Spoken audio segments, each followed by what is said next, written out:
Hi, everyone. I'm Carrie Cassidy from Project Camelot, and sorry for the delay. We've been having some very unusual issues, as usual. And what I'm doing is bringing us all on the screen here. We've got everybody here, and hope this is going to work out okay. I can see that maybe the video is a bit jerky. I'm hoping the sound is going to be okay. So I want to introduce you to Laurie Mcdonald, hypnotherapist, and she's been working with abductees and many other types of people and issues, etc. And I've had her on my show before. We had a wonderful interview. I think it was probably about a year ago, and it's on my YouTube channel for those that are interested. And we've got Jim Sheahan here, and he is a Vietnam vet, and we've quoted him on my website. Actually, in some ways, he is one of the reasons I'm doing the show. So what I want to do here is basically get the two of you to talk about yourselves briefly. Because we're starting late, I'm not going to do an introduction for each of you. I'm going to let you guys do it yourself. So Laurie, do you want to start out and introduce yourself, please? Sure. My name is Laurie Mcdonald, a clinical hypnotherapist here in Sacramento at Purdue Hypnotherapy. I'm the president of OPUS, the Organization for Paranormal Understanding and Support, the scientific consultant to the Edgar Mitchell Foundation Free, which is, of course, another way to offer support, gather information for the experiencer. I run and the founder and the facilitator of the Sacramento Alien Abduction and Contactee Support Group. We have a couple of hundred members. We meet once a month, and we really move into deeper understanding of this particular phenomenon. Okay, short and sweet. Now, Jim, why don't you introduce yourself as well? Hi, I'm Jim Sheahan, and okay. As you said, sorry, Jim, I'm sorry, but you've gotten really loud all of a sudden. You were fine prior to when we started, but I don't know what happened. But go ahead, continue. Maybe I can talk softly. Or if you just back away from your speakers, if you just back away, you know, you can always do that as well. That's okay. Better? Yeah. How's that? That's much better. Thank you. Okay. But as you said, I'm a Vietnam veteran, and for quite a while, I thought something more went on in Vietnam than I was aware of. And it went back to this movie, Jacob's Ladder, quite a few years ago, and it was about something the government was giving the troops. Well, anyway, that movie led me to believe something more that was going on, and then when I heard you, Carrie, speak about 4 months ago at a conference, things started to get triggered, and I was talking to another vet who had seen a live insect in Cambodia, a giant beetle type of insect, and saw some dead ones, he said recently. So I thought, what was unusual about my experience? And then I went to get regressed about that unusual experience with Laurie Mcdonald, and that's my story. Okay, thank you. And I think you have a mute button, both of you, in case there starts to get an echo. So if you hear other people talking and then you have echo, you can mute other people, yourself, when you're not talking, that is only. Okay, so it's really great to have you here, Jim, and Laurie. And it's kind of a serendipity, almost like a miracle, that the two of you connected. I didn't connect you guys. You somehow found each other, which is excellent. And what I would like to do at this point is, before we get into your story, Jim, why don't we talk a little bit to Laurie? Laurie, can you tell me, had you had anybody else approach you with this sort of story? Obviously, you're not going to, reveal private conversations with, your clients, but at the same time, within what you can talk about, what would you have to say? I'm going to say that absolutely. I work with Vietnam vets quite often for post-traumatic stress disorder. And so we can see that they're with stress and post-traumatic stress. Laurie, your sound is a bit quiet, so if you could turn yours up a little. Sorry to make you, to interrupt you here. Okay. How's that? It's a bit better. Thank you. Okay. So I do work with other Vietnam vets, generally for post-traumatic stress. Usually you can put your finger on where the stress originated. So say you were pinned down by fire and you couldn't get out, you're trapped, you're going to create a stress. If it's not resolved, that's post-traumatic stress, and we know why. But there's other type of stress that's underlying and you're not sure why you have it. You know something's not quite right and you can't put your finger on it. And it's very similar to the post-abduction stress. And this is what other Vietnam vets actually are suffering from. The reason is because they've been either subjected to some type of drug and had some type of psyop performed on them, or they actually, the reason is because they've been either subjected to some type of drug and had some type of psyop. All right, that's very weird. They actually, hold on a second. Hold on a second. Let me see if I can.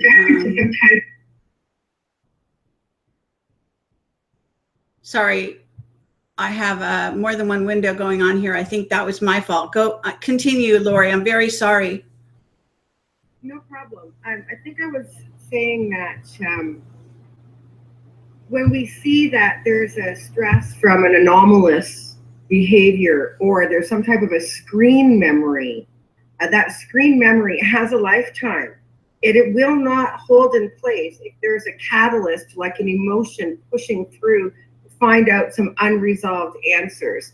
And so with Jim in particular, we did do a regression and we were able to move right into the appropriate brainwave, drifted right in between the delta and the theta brainwave. And we know this because we can see the physiological reactions in the body.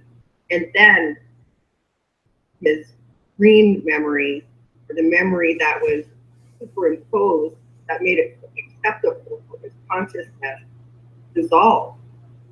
And truth then was revealed. And, you know, we see that in the phenomena as a whole, that there are all types of extraterrestrials or interdimensional beings and cryptoids as well. And so when you hear other people's work, like Brad Olson, who speaks on the giants, and we're looking at giants that were bones say anywhere from 25 feet tall. Now, we have to assume that whatever their natural environment is going to be in balance to that. So if we have skeletons where there were beings that were 20 to 25 feet tall, I would imagine that the insects at such a place would be extraordinarily large.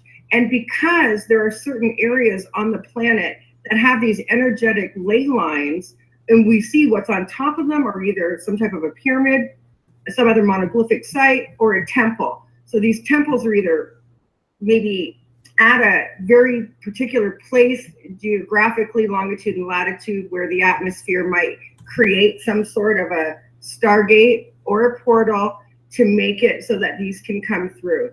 Now, we know that there was a lot coming out of Vietnam. We see generals speaking of battles with aliens.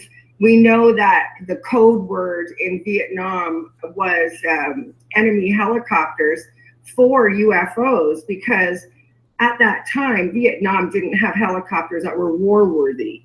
And so they called them enemy helicopters, and that meant UFO. So there are some type of anomalous activities. I'm wondering if these UFOs weren't coming out to guard the portal where maybe some of the battles were happening. I'm very interested in Cam Lo at Vietnam. I'm planning a trip there right away here, and I'll be 8 weeks in Southeast Asia And I will be going to the village, which was at the time supposed to be a DMZ area, but we know none of them truly were. But I'll hire a guide to take me into some ruins, actually, of a temple. So there's other Marines who have come forward, and they have a whole other story regarding just the temples. Now, I don't think that these were targeted to take them out to create some type of social disturbance in their belief system as far as religion goes, because the idea wasn't to retrain the population into a new belief system. So they wouldn't be taking out the temples for that. I can easily rule that out. I think that there is some other insidious interest in these temples. So they'll be my focus while I'm in Southeast Asia. Okay, very fascinating.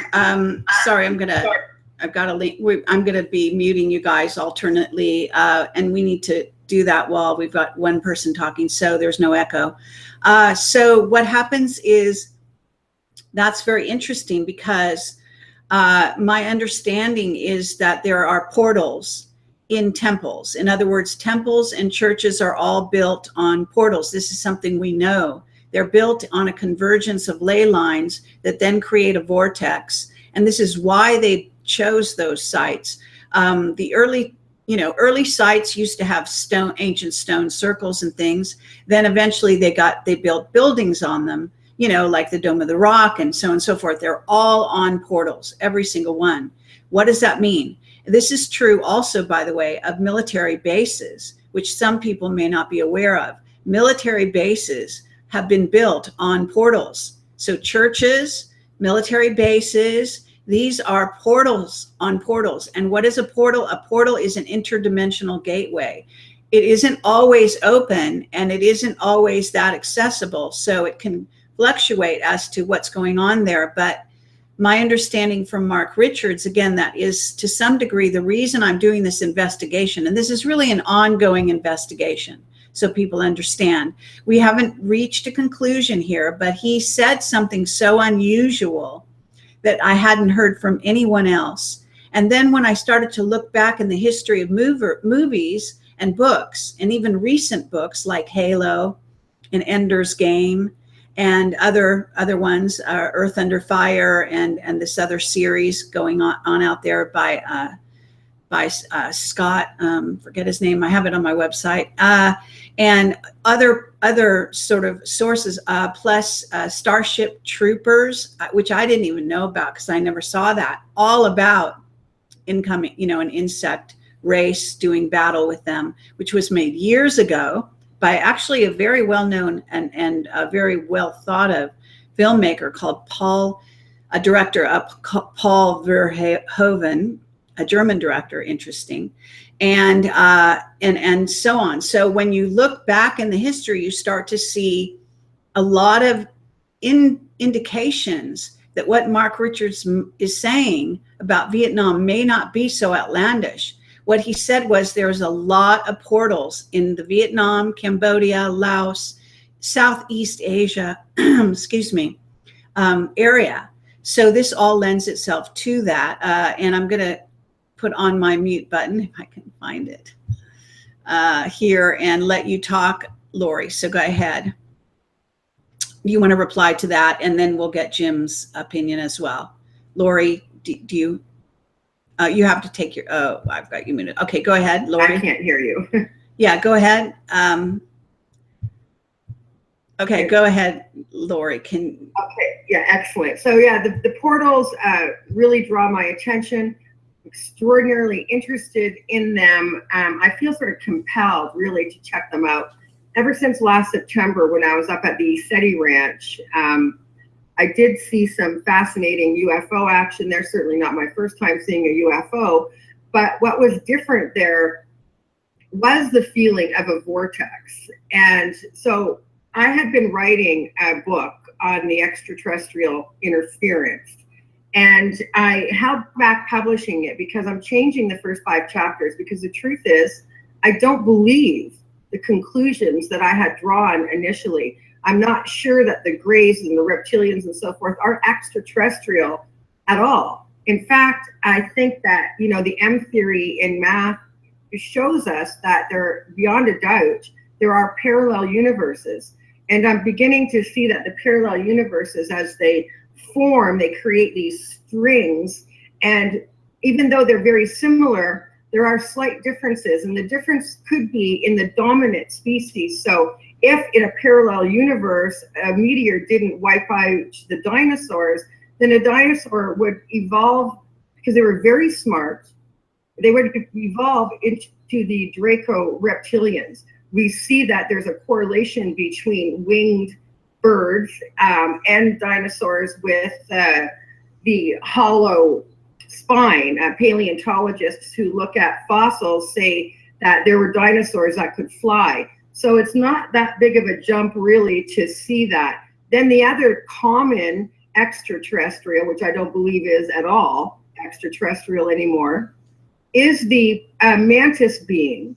And that is, again, just another insect from our own ecology, from our biology, that we see. Every single one of them, the ones that say they're Pleiadian, Nordic, Andromedan, all humanoid, or they're like the greys, an ant, right down to the sticky suction cups they have at the tips of their fingers. We have that in our ants. The greys are reported to have that as well. Too much of a commonality, when we begin to look at this, then we see, not that I have any experience with experiencers who have had the blue avian experience, never have, but they look like ostriches. Their eyes totally represent the ostrich. From the neck up, you couldn't tell the difference. So once again, every single one of them begins to look like something that comes from our biology. So I think that the only extraterrestrials that have manifested on the planet are the ones that would appear more energetic. And I don't think they're extraterrestrials. I think they're celestial beings, which have a different frequency altogether. So for me, I couldn't finish my research because it didn't feel right. And then on further investigation, I really came to the conclusion that the majority, 5, 6, 7 of the major races that are being reported as extraterrestrial, I don't believe are at all. I think they're interdimensional. And I think that the extraterrestrial beings are completely different, in that once we begin to look into this portal issue, see these vortexes and begin to figure out the clock. So we know that in 1968, that portal was open. We know that in 1999, there was a portal open in Israel. There's all of these different portals being opened at different times. And I think that as a researcher, to me, I begin to see a puzzle. I begin to see the pieces of the puzzle coming together with the times, longitude and latitude. It creates a bit of a calendar for us to see which portals might be open. So I am totally psyched about hitting Southeast Asia, 2 full months. And I know that I'll be off the beaten trail. Might be a little, adventurous for me, a little bit out of my comfort zone, but I think I'm up for the challenge. And in particularly, if we can bring anything back at all that helps with empirical evidence to shed some light on experiencers like Jim, who have had this in the mind and then a different memory overlapping it, and then figure that out and then come to the truth. Boy, if we could tell these guys, hey, this is what was really in the skies, this is what was fighting, it might give them a different perspective, give them a little bit of relief even, because maybe they thought they hallucinated things. Okay, well, thank you for that. Very interesting. I do want to say that can you hear me okay when I have you muted? Laurie, are you able to hear me? Okay, so good. So at the moment, what I want to say about all that is actually extraterrestrial and interdimensional are not even at odds with each other. They're actually the same thing. And I think a lot of people don't understand this. So if you can understand that in a certain sense, we already have multiple dimensions going on. And when you go from one level to another, actually planets are on a different dimension. So we're talking about dimensional travel. all the time. And in fact, I think eventually people are going to understand that there is no other way of traveling. It's all interdimensional. And so this is how we live, and this is how the universe is constructed. And it's quite different, let's say, than what people think of in a linear sense. Because in a linear sense, you think that you go from here to the moon and you just go, go in a spaceship and it takes you X number of years. But if you go interdimensional, you jump from here to the moon, and you jump by bending space-time, and this is known, and you get there in a matter of minutes. You go through a portal. I've got witnesses that talk about going through portals. It takes a matter of minutes to get to Mars. Henry Deacon, Arthur Neumann talked about at length. He spoke at my conference. He talked to us behind the scenes, and he talked about going to Mars on a regular basis to work. He was working alongside other beings that are basically, we just call them extraterrestrial, just meaning that they're off Earth. So that's the terminology. It means it's outside of Earth the way we understand Earth, but it's because also we never understood that Earth herself is in many dimensions simultaneously. And so this is, it's a complex story. And I appreciate your investigation. I think you're on the right track. Now, what I want to do is go over to Jim. And Jim, you've heard us talk about this. I'd like you to talk about your experience and also kind of what you might apply to what maybe me or Laurie has been saying here, if any of this makes any sense or it makes, to you in light of your own experience. Yeah, it makes sense. Okay, I have to turn you lower, sorry.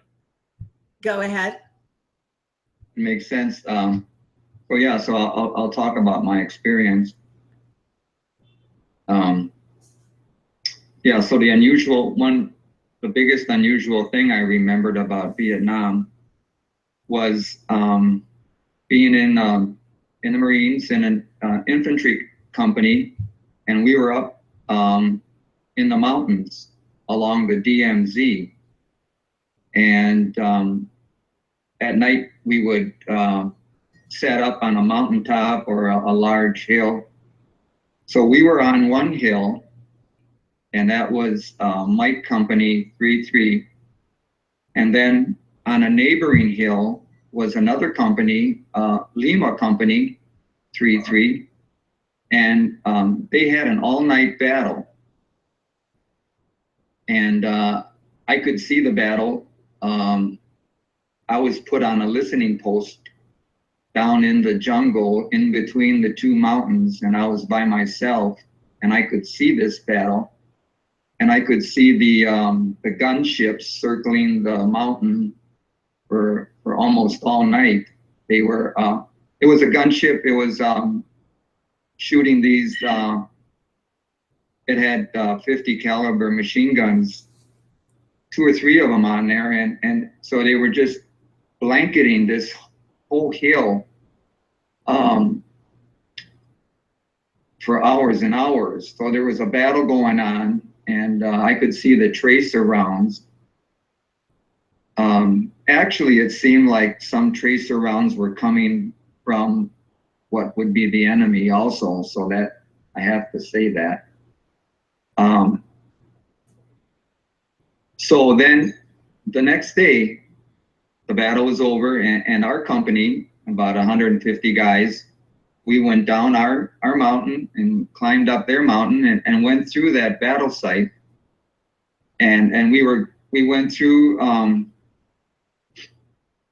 single file, 10 yards apart. We were quiet. And what I remember seeing vividly was a 12-foot pyramid of North Vietnamese bodies. And I thought it was 12. I remember remarking to myself that it was 12 feet because I looked straight ahead into the pile, and that's approximately 6 feet. And so that was just like halfway up. So I saw this huge pile, and when I looked straight ahead, I focused briefly, and I saw two mutilated bodies. One body had his foot in its mouth. His mouth had been deliberately cut open and the foot was inserted, and the other body was similarly mutilated. And one strange thing about it was I never remember talking about that with anybody. And it maybe a few weeks to a month after that, our patient got sent home, except for the guys that had less than 7 months in the country. So we were relocated to other units. So that whole unit, that whole thing got dispersed. But I never talked with anybody about it, and that's strange. And I don't think I told anybody when I got back until some years elapsed, and I started talking about it. Okay. And so you mean when you heard me? Do you mean when you heard me? Experience with Laurie. Sorry, did you mean you didn't talk about it until you came to my conference, the conference where I was speaking? You can't hear me? You cannot hear me, yeah, Jim? I did. Yeah, I can hear you. Okay, so you say no. You didn't talk about it until when? I can hear you. No, I don't. It was broken up. I didn't hear everything you said. Yes, the connection is getting quite bad at your end. I'm not sure why. I started, it was about 20 years ago.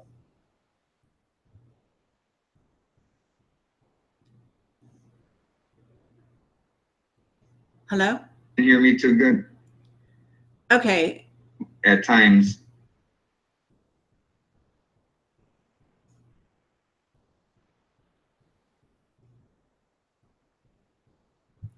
Can you hear me? Well, you're breaking up. I'm not sure why. Maybe your internet connection. Do you have an unstable connection there, or is it perhaps you're being interfered with? I don't know which. Can you hear me okay? Yeah, my connection hasn't been bad. All right. Well, sometimes this goes on. So what I'll do is at this point, thank you for that. I hope you can hear me okay. Can you hear me as I'm talking here?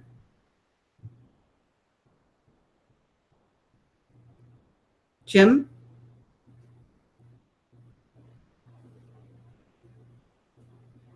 Yes. Okay. So at this point, you also ran into a fellow vet. Can you talk about his story?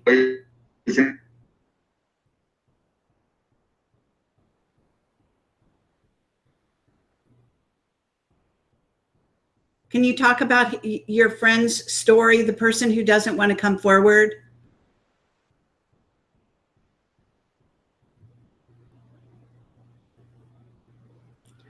Okay, a good way to fix this will be to close down the connection and at your end, Jim, and come back on if you have to. I'm kind of reluctant. We can call you on the phone if we have to. Doesn't want to come back on. I think it's better if you try to log in again. Okay. So close down and come back in. We can call you on the phone if we have to. So while he's doing that, Laurie, you obviously have regressed, Jim, and you said that he had a screen memory. Is what he's seeing there a screen memory? Is this what you understand? Yeah, what he's describing, a 12-foot pyramid of Vietnamese piled perfectly with middle of the pyramid shape is this grotesque mutilation of two Vietnamese and his eyes become fixated, centered into it, and he doesn't even allow his sight to follow up to exactly see how tall this pyramid is. Eyes get drawn away. He continues marching, 150 men, 5 to 10 yards apart, single file, through the jungle to the battlefield where they just were. Everything's neatly tied up. That's not supposed to be how they find the bodies. He was there all night long. He watched the smoke. He saw the tracers. Morning time comes. He reports back to his sergeant. They line him up and march him through. And this is what they see. Oddly enough, nobody talks about that. Nobody says anything. I recognize in the hypnotic state that something wasn't right about this pyramid. It was the physical reaction to it. And when we changed the fixation from the mutilation, it dissolved and he was able to see what he really saw. Okay, Jim, can you hear us okay now? Yes.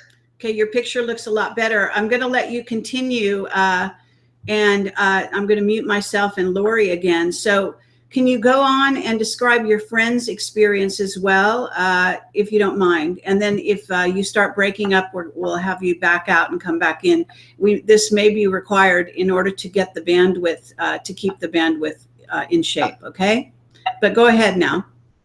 Yeah, I'm reluctant to say my friend's experience. He is very adamant about not coming out with any of this. Okay. Whoops. Hold on. Okay. Well, I'm sorry to hear that. I am too. As long as we don't say his name, though, it should be okay. But I don't want you to get into any kind of trouble. So we'll just maybe not address that at this moment. Can you talk about your regression experience, being sort of under with Laurie, and how that sort of felt, and what was your different sort of take on things when you kind of got rid of this, seems to be a screen memory? Yeah, and I'd like to talk a little bit about what happened afterwards. I did call another veteran who was there. I had the number of one other Marine that was there, so I'll tell you about that. But just very briefly about my regression. The first day with Laurie was sort of practice. We practiced getting in. I was never really hypnotically regressed before, so we practiced the first day. The second day, I told Laurie some things I was interested in getting regressed about. I didn't tell her on the first day about this unusual experience about Vietnam. And my girlfriend told me, she said, hey, why don't you tell Laurie about that? So I gave Laurie about 4 different things to regress me about. So I didn't know what she was going to. Am I too loud? No, you're great. No, okay. You're fine. So I didn't know what she was going to regress me about. So we go into regression, and then she starts in about, Vietnam, 1969. And I was able to talk to her the whole time.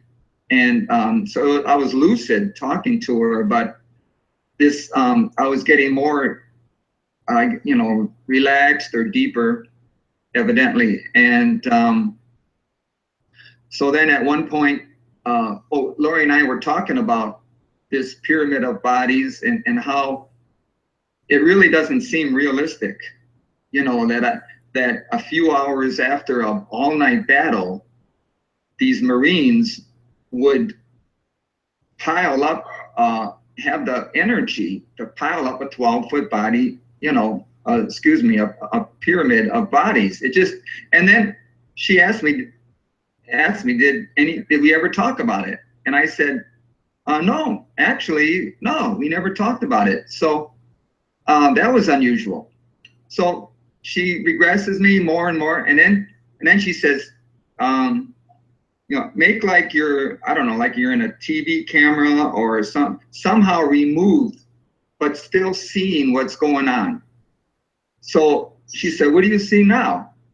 And I saw a couple piles. They weren't 12 foot tall, but they were like, I didn't focus. She said not to focus, but just see the whole picture. And I saw a couple piles, and they were like giant shells. They're like beetle shells.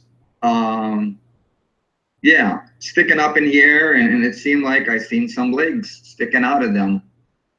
And you know, I think I'm not sure. I think I might have felt teary a little bit initially, but the whole experience, it seems kind of like I'm not really emotionally connected with it, and maybe that's because of how Laurie introduced me to it. I still don't feel like really emotionally connected yet, and so I really would like to find out from other people or if they had similar experiences. But one thing, after that second session with Laurie, which was the main regression, I was thinking, or I was talking with my partner, and we're thinking, was I the only one that's seen a 12-foot pyramid, you know, and didn't talk about it? So I called up this one guy. I was in contact with him about 7 years ago, and I said, "Hey, you know, did you see a 12-foot pyramid of dead enemy?" And after that, I said, "Did you walk through with that battle site?" And he says, "Yeah." I said, "What? Did you see that 12-foot pyramid?" He said, "No, I didn't see that." But he said, "I saw a bomb crater, and I saw mutilated NVA, North Vietnamese Army soldiers in it." And he would only tell me about the mutilation after I told him that I see mutilation. Because he said he felt like maybe he really didn't see it. And he said after he saw the mutilated soldiers, he didn't look at anything anymore. And so the next day I saw Laurie for the third and last time, and I told her about that. And I think she could explain her answer better than I can. So that's my story. Okay, thank you. That's excellent. Now, I wonder if, you know, since you've been back from Vietnam, have you seen movies about like Starship Troopers? Did you ever see that movie? Did you ever see any other, did you ever read any of these books I've mentioned and things? I saw Ender's Game. Okay, but I don't think there's any bugs in there. He's getting prepared to battle them, but I don't think he actually goes to battle, does he? Can't remember. Well, there's one bug. There's one praying mantis at the end of the movie. Oh. It was the queen of the invading forces. Oh, right. And he has an encounter with that insect. Okay. Because did that affect you at all, or did it just seem like a fantasy? I don't remember being affected. I mean, I don't think that stuff's fantasy, but it didn't trigger anything within me. Right. And so other than the one person you met who did tell you a story that actually does have some, you know, strong information along these lines, had you ever in your travels ever come across anybody saying anything like this about Vietnam? Maybe we were fighting a different enemy than we realized, any of that stuff? No. What about MK Ultra and mind control? Did you feel that you were exposed to, for example, it's said that they used a lot of LSD on a lot of the people. They actually, you know, without them knowing, they were giving them LSD on a regular basis, apparently. This is I just got another testimony from, I'm not going to say who, but somebody who's in a position to know. Did you ever hear about that? Did you feel that you were exposed to that? Not really. The only thing I would talk about was this movie Jacob's Ladder, where they gave the troops drugs to make them more aggressive. Right. And then in the movie they ended up fighting with each other. And this is based on something that really happened. And in my experience, you know, I was always I mean, I felt like everybody was overly aggressive.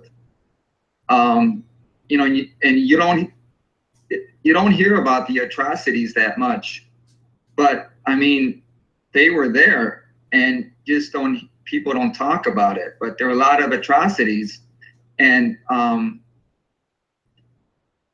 so it's my experience that, I mean, people were more aggressive than they, you know, and then now that I hear about the government may be involved in that, I'm very, very curious.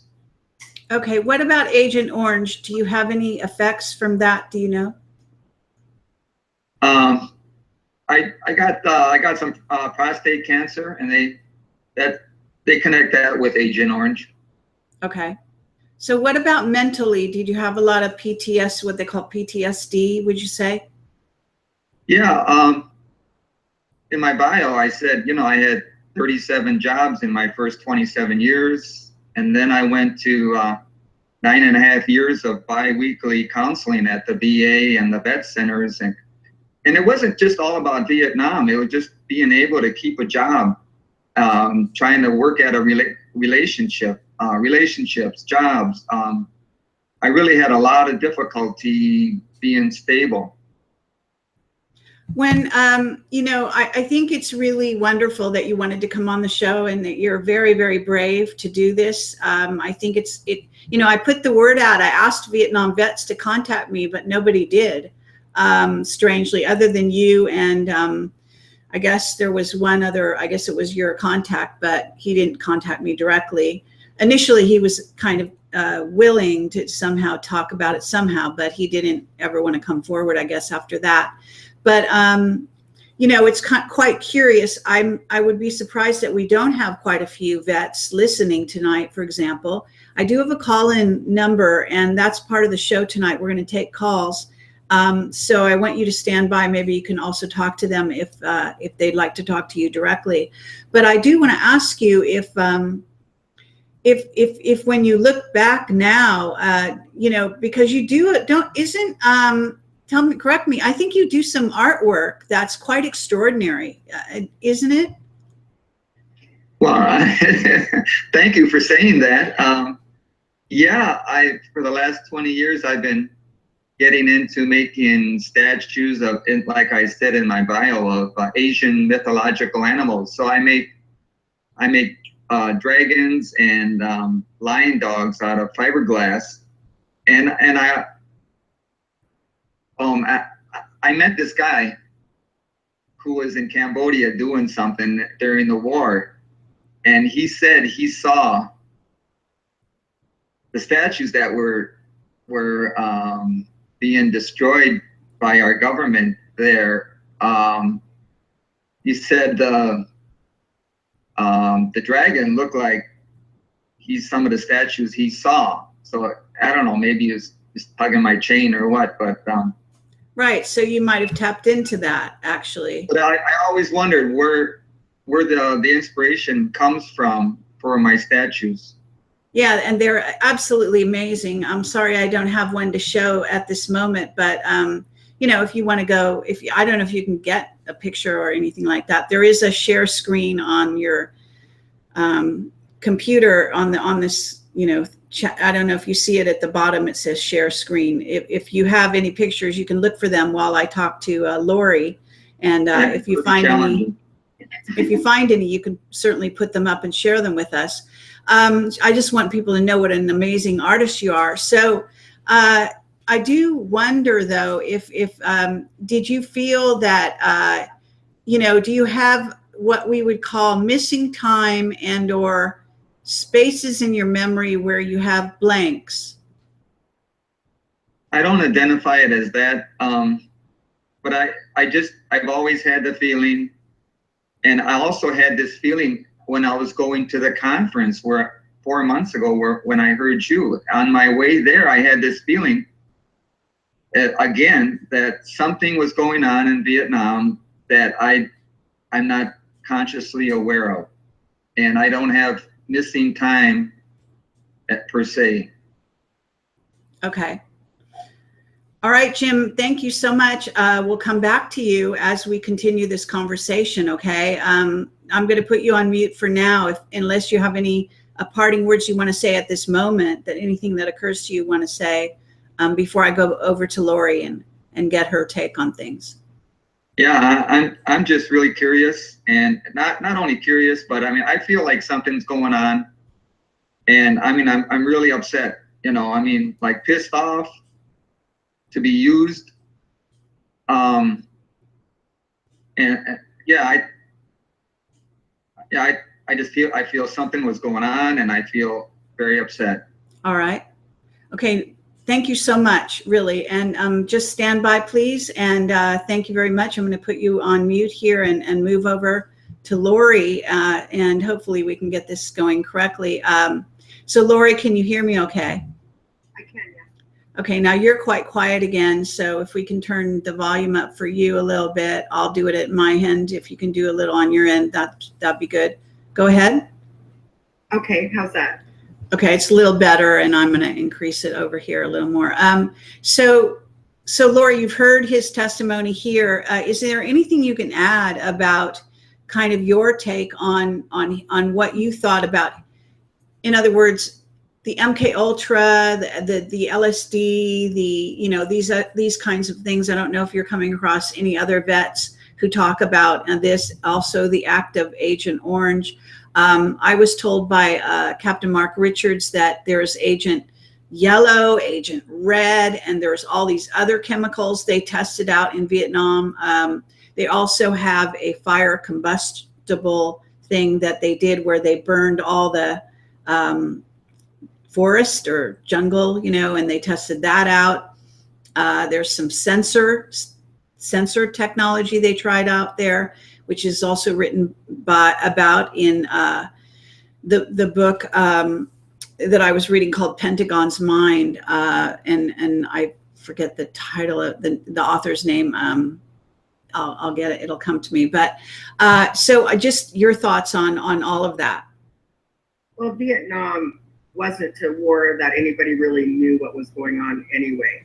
There were so many faces to it that were false, and everybody felt the underlying tension. But yeah, this comes up all the time, and there's an underlying anger and a feeling of being betrayed and used. If you remember, there was a draft at that time, and people were sent into this training really possibly against some of their moral codes. There are some souls where it's just not in them to take the life of another. So they had to be modified in a way to allow their brutality level to be amped up a bit so that they could do things that they wouldn't normally do. And so low doses in supplies of water and other food rations would be the way to go about that. Sometimes they could straight up give you a pill and tell you it's a malaria drug, and you're really not sure what it was, but next thing you know, you can march for 3 days and 3 nights through the jungle without having to eat or sleep. Right. But there are other things that came up in speaking with Jim that certainly were red flags for me. Things that he said that did indicate to me it appeared like missing time. And although that's not his verbiage, but during the session, there was an absolutely huge emotional reaction when the pyramid dissolved. And all of a sudden, when I told them not to focus in on the mutilation, but allow your mind to expand to the bigger picture changed to what was most likely there, which were the exoskeletons of these gigantic beetle-like bugs where some legs were visible as if the bug had just shed its skin and carried on. Due to the fact that there was a battle the night before, there are some logistics that we would want to go over. Number of dead, how many bodies were gathered, what village was there, how many troops were sent in on both sides, the NVAs and our guys. But I remember also, isn't there the issue of what Jim was saying, how fast, in other words, the battle lasted the whole night, and then the soldiers went up the mountain, and suddenly just appears, if this 12-foot pyramid is there, how did they clean the place up so quickly? That seems like it would be a job that would take days. So and a at time night issue. so, Yes. So it was nighttime. They battled all night. So that gave them a very narrow window from when the sergeant would have pulled the troops, you know, single file, let's go. But one of the things, you know, is if there was a pyramid of bodies, which I don't believe that there were, they would have all saw it. This is, you know, they would have saw it. But what I believe they did was the mutilation aspect of it was so hard for the consciousness to process that they focused in on that and turned away. They shut down. Jim turned away. People don't focus on it. That's kind of the way that you begin to, it's that emotional disconnect to create that screen memory. But when we pulled that focus off of the mutilation and allowed it to expand, it dissolved. The pyramid dissolved, and what he saw were the exoskeleton of Okay. bug. Now, I have heard of insects that were huge like that from another Vietnam vet, not in the same type of fight, but Jim also said that he did run into another Marine who had orders to not engage the enemy. Their orders were to, I believe they were headed to Angkor Wat in Cambodia. Their job was to take out the temples. Now that's a whole other side of Vietnam that was going on. You know, and you're ordered not to engage the enemy, but your job as a Marine is to go and, you know, take away these, or destruct the temple. I think that their job was to try to close these portals where these insects were beginning to come through. When we begin to put all of the pieces of the research together on interdimensional beings. And so, Carrie, I just want to say for a second, the way I differentiate extraterrestrial and interdimensional is if the interdimension is still in 3D, that the parameter of physics that we're using to measure the spaces in the third dimensional world, then it is parallel. When we say extra, then we're looking at the frequency change. So each parallel universe would still have space, a solar system and so forth, that would allow us to move from one end to the other, but still in the third dimension. So when we move out of that third dimension, beyond that, that's when we're out past the big Virgo cluster into deep space. I think that is kind of where I'm going. Still haven't got it all figured out. I'll be the first to admit that. But I figured out enough that I couldn't ethically, with integrity, publish what I believe because I were calling them space aliens. And they're, to me, that's just not appropriate anymore. So I just wanted to clarify that. But so yeah, we did see all of these different faces of Vietnam. And so I think the mission is not at all what people were told. But then on stateside, outside of Vietnam, during Vietnam, there were other things happening in the communities to change behavior through music and drugs that the CIA definitely had their hands in, even bands such as the Grateful Dead. A lot of these bands were promoted with the government intentions to take masses of our young people and sway their thinking to the direction that was going to either keep them tuned in and dropped out of protesting. So all of the people that were originally protesting that got diverted into, you know, the summer of love and stopped doing what they were doing. And the CIA was more influential in that behavior down at Haight-Ashbury in San Francisco than I think people realized. They were infiltrated that scene. And we've had other people actually talk quite a bit about that. But Vietnam vets who went there, they have a dual anger, okay? One, you know, they had to do things that might not be within their compass. They were sent, not everybody enlisted. And then to find out that there's any manipulation to your mind or to manipulate the entire thing, it leaves anybody angry because it takes you out of a position of power, puts you in a place of disempowerment where you're a tool for the use of something else. But lots of people cited UFOs in Vietnam. That was not an unusual thing. The problem was the guys were threatened with a $10,000 fine, a dishonorable discharge, and other things if they were to talk about the UFOs. I mean, if they weren't UFOs, why did they have a code word for them? Right. Absolutely. I can't hear you now. Yeah, I know. Okay. So thank you. Yeah, absolutely. And thank you for all of that. I think it's really important that we have so many different ways of looking at all of this. And I think there's a way to balance these windows, which I can't quite get to. You know, I'm supposed to be able to get more than one person on the screen at a time. So I was just trying to do that. Don't know why it's not working. Okay. So for whatever reason. Anyway, so what I wanted to say about all this is that I had somebody call me, and I've got a story that I want to share with you guys and see your reactions, because it actually pertains to this in a very strange way. And it's a story about what is in essence a terrible thing that happened in Vietnam and how the government treated the information. So apparently there is somebody who went to this place, went to Vietnam, and who disguised herself. And she had quite a bit of money and the means to do so. She was working there for a long time. And then she apparently went back in 1994 and said that they still had 140 American prisoners that were prisoners at this prisoner of war camp.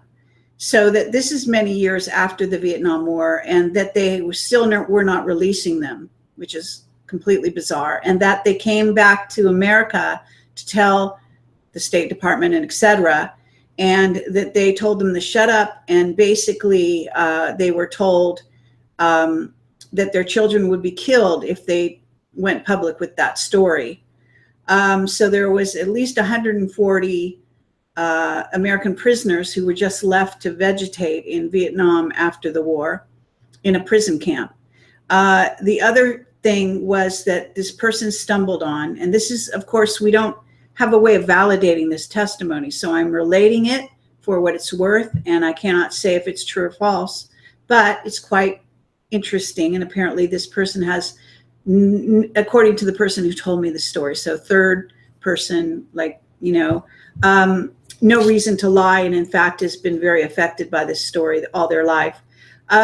They went there and they discovered, it sounded like an underground place, a crypt of dead American soldiers that were, some of them quite young apparently, but it was skeletons and skulls. And there was 250 victims. I don't know why they knew the number. And again, they were told not to reveal that it was just like a pile of, a crypt of bones, nothing but bones. And the other thing is that I was told by another party that they had chemical weapon guns that they were not allowed to tell, that they used in Vietnam. So chemical weapon guns, and they could put a whole city to sleep with it. So they would then put the city to sleep for 36 hours. And that would mean every living thing in the city they said sort of, the humans would get into like a fetal position and apparently have some convulsions, but then they would go to sleep for 36 hours and not wake up. So, you know, we're doing this with Vietnam vets, or we happen to invited those, but obviously if you lived in Laos, Cambodia, or you still do, and Thailand even, you know, we're talking about near Angkor Wat, you know, this kind of thing, then you might know things about these portals. You might know more about Angkor Wat. So please do contact me at Carrie@projectcamelot.tv if you're listening to this and watching. because obviously you would have a story to tell. The other thing is that I'm also going to open the open lines shortly here, but I also want to give both of you a chance to respond to what I've just said. So I'm going to mute myself, and first we'll bring Laurie on. And so Laurie.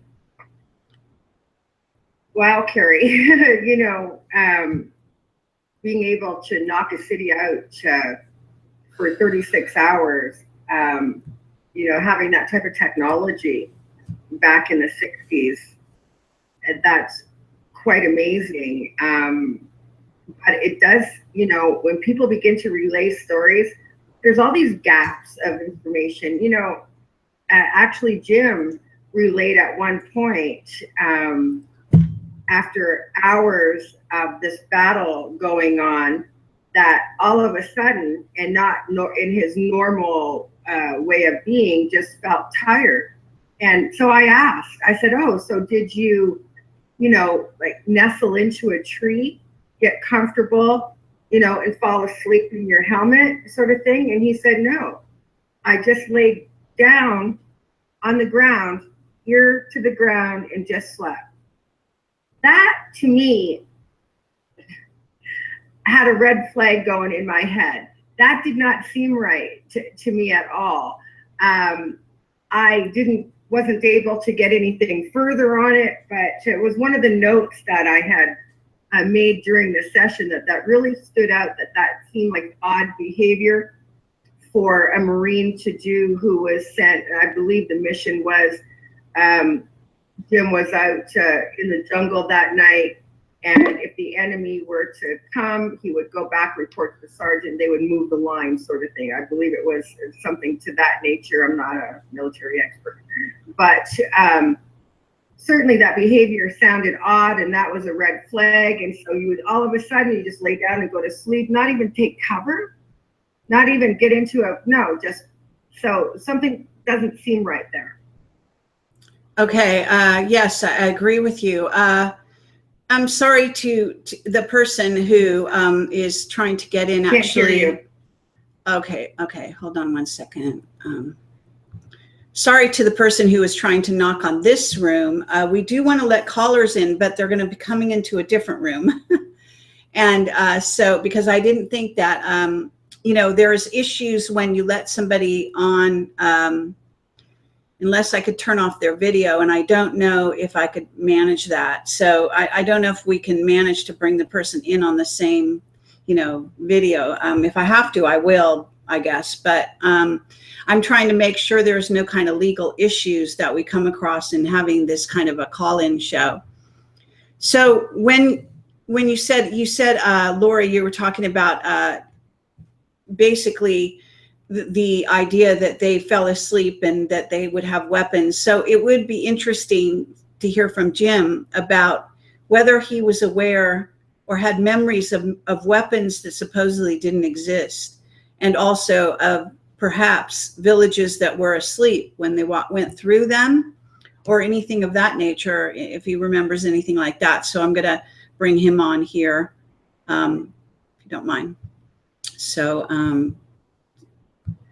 So Jim, go ahead. Hi. Hi. But yeah, the only thing I could respond to was that incident with myself that Laurie said I fell asleep. And that was when that battle was going on the nearby mountain. And I thought it was unusual that my company put me by myself out in the jungle in between our two mountains. So I was a one-man listening post, and my job was to click on the radio if the enemy was coming.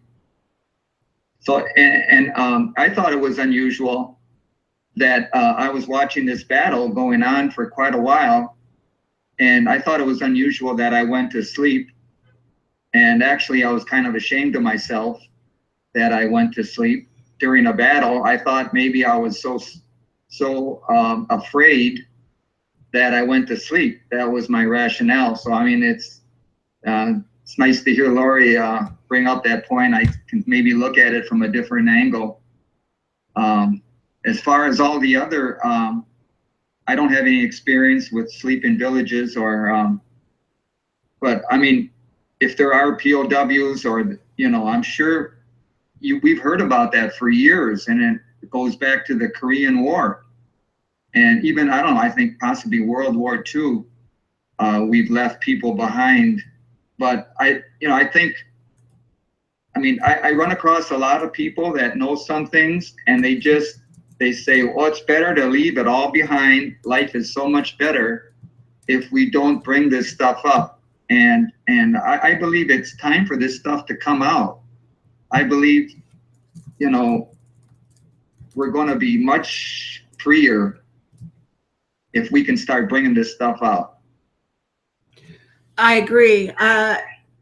Actually, what I'm going to do is I had to start a new room. So if you're listening to this and you want to come on and ask a question, or you want to share a story, I'm going to do that now. I'm going to let people in, and then they can also ask my guests questions as well. So so thanks, Jim, for that. And what I'm going to do is mute you again, and I'm going to try to get these windows a bit more balanced. That's better. So now if you want to come on, you have to go to appear.in// Vietnam 3, because I had problems with Vietnam 2. So it's the number 3 after Vietnam. So just type in it's http appear.vietnam 3. So that's the, see if I can copy the link also and put it in the chat. So yeah, I guess that's what it seems to have bounced me out. I don't know why. Oh, what a pain. Okay. So if anybody wants to ask a question or say anything, please do come forward, and hopefully we can bring you on. So I'm looking to see.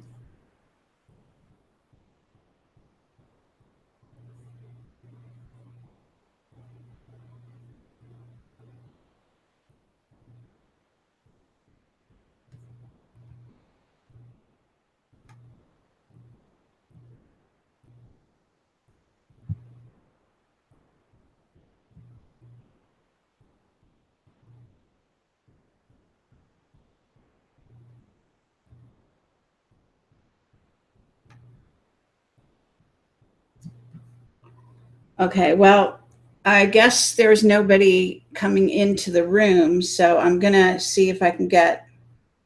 Okay, hold on, yeah. Hi.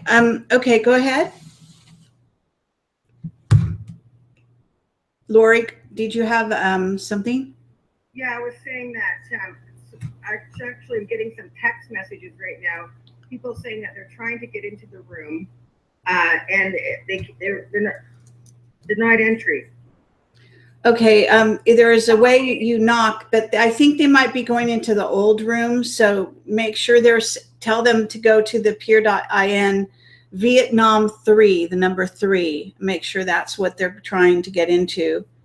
And I am trying to sign in here. Yeah, so yeah, there are some people trying to fit in, but I just said that. Hopefully that'll help. All right.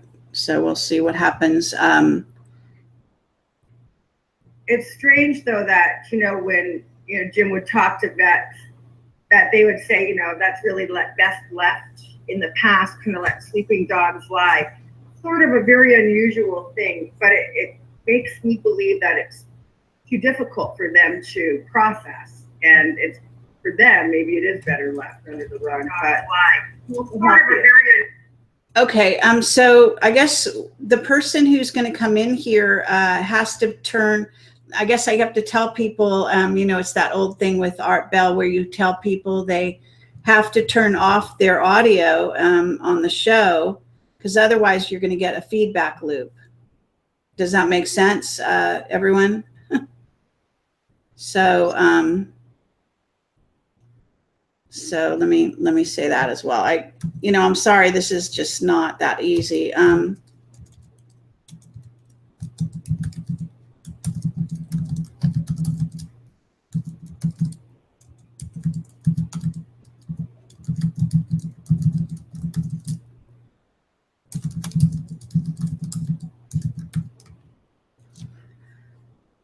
Yeah, so Okay, well, anyway, I'm going to let somebody in and see if this works now, so bear with me. yeah, so Okay, well, anyway, I'm going to let somebody in and see if this works. Okay, that's my end. Okay, go ahead. Can you talk a little louder? Yeah, I think I can hear you. Go ahead. All right. I actually have something to say, and then I have two questions. Number one, your YouTube chat, you need to get moderators. Yeah, we probably have tons of trolls. I'm sorry for that. Just basically, if you see a troll and they're, being rude, just say troll, and put it in caps, and I'll try to basically, block them, because there are so many assholes out there. I can't believe. Yeah, I have a question for the guy, the Vietnam vet. I forget his name. Right, Jim. Jim, yeah. Do you know what area in Vietnam you were at? What area of Vietnam? Okay. Hold on. Go ahead, Jim. Yeah, I was up in I-Corps, Quang Tri province, right along the DMZ. This area that we went to we went to out of Cam Lo, and we hiked up into the mountains. And I believe that area was called Mud Ridge.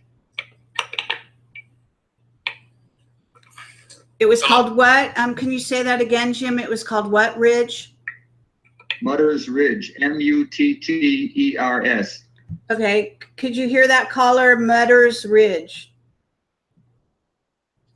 Yes, give me a second. Okay, I guess the caller's having some kind of issue. I'm still here. I'm stopping in. Do you hear me? Yeah, so did you hear the answer? Yeah, I heard. Did you have another question? Yes. The pyramid. This isn't the first time I've heard about pyramids of Viet Cong bodies being shaped like that. Do you know, I guess I don't know if I can answer that. Do you know the name of your, commanding officer? I guess I don't know if you can guess, you get their names out. Jim, do you want to answer that question? You don't have to, but it's up to you. No, I was in that unit for about 4.5 months. Our commanding officer, I don't know, he was kind of a crazy lieutenant. I didn't know his name. He was kind of a crazy guy.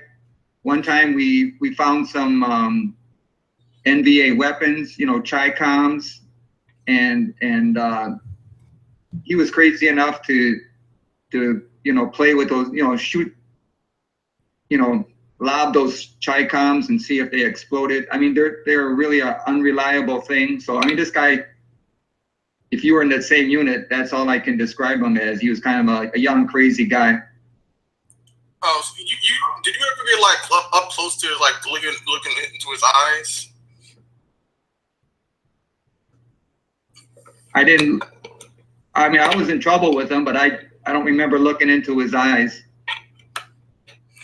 All right, because what you described happening to you, I've heard about that happening during World War II with some of the Japanese soldiers during the Nanking incident. I got a lot to say, but I don't want to take too much time. Well, does it relate to specifically to portals in Vietnam, and does it relate to beings from other basically insect kinds of beings or anything of that nature? not insects, but what he's saying, it sounds like it's some type of possession. I've heard that it's not like what most people go through that when they talk about like they're possessed by a ghost or anything or evil spirit. But what he said, what he described happened to him. I've heard that before.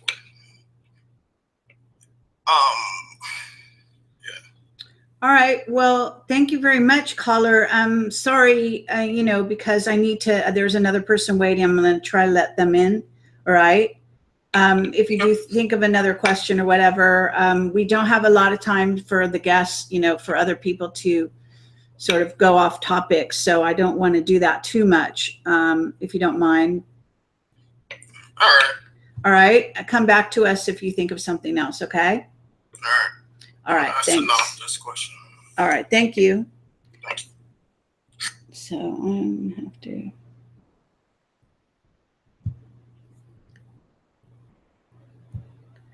All right. There's another caller coming in. Hi. Hi. Hello. Okay, caller, go ahead. Hey, how you doing? Can you guys hear me? Yes, we can. Okay. I want to talk to. Is his name Jim? Yes, his name is Jim. Yeah, Jim. When I was growing up, I had a good friend of mine who was a Vietnam there, and I guess they said he was a Green Beret. Now, whether that's true or not, I'm not sure. But he came back from Vietnam on leave, and we were driving down the highway, and he just ran a guy off the road.